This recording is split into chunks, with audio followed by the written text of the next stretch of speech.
میں راہ گزر افراد سے پردے کے لیے چادر کا استعمال ہوتا ہے. واش روم سے واپسی پر اگر آپ کسی غلط پردے میں گھس جاؤ تو بڑی نادامت ہوتی ہے. اور واش روم سے یاد آیا, ٹرین کے واش روم کا تو عجیب دہشت والا منظر ہوتا ہے.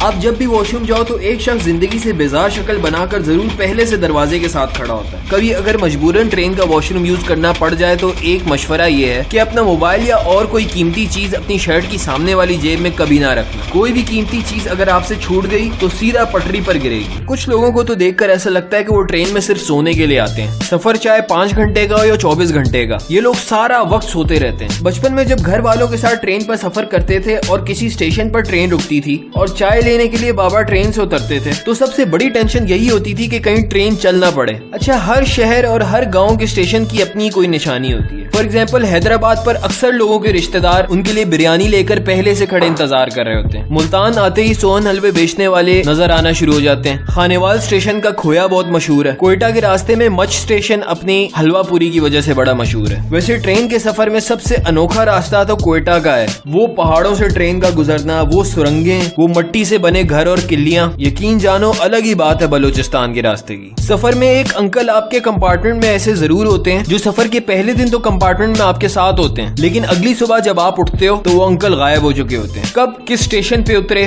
کسی کو نہیں معلوم. کچھ لوگ ٹرین کے سفر میں ساری رات نہیں سوتے اور کچھ میرے جیسے ہوتے ہیں جو گھوڑے بیچ کر سو جاتے ہیں. اب ٹرین میں سونے پر اگر اگلی صبح آپ کی آنکھ نہ کھلے تو کوئی فکر کی بات نہیں ہے, انڈے والا آپ کو خود اٹھا دے گا.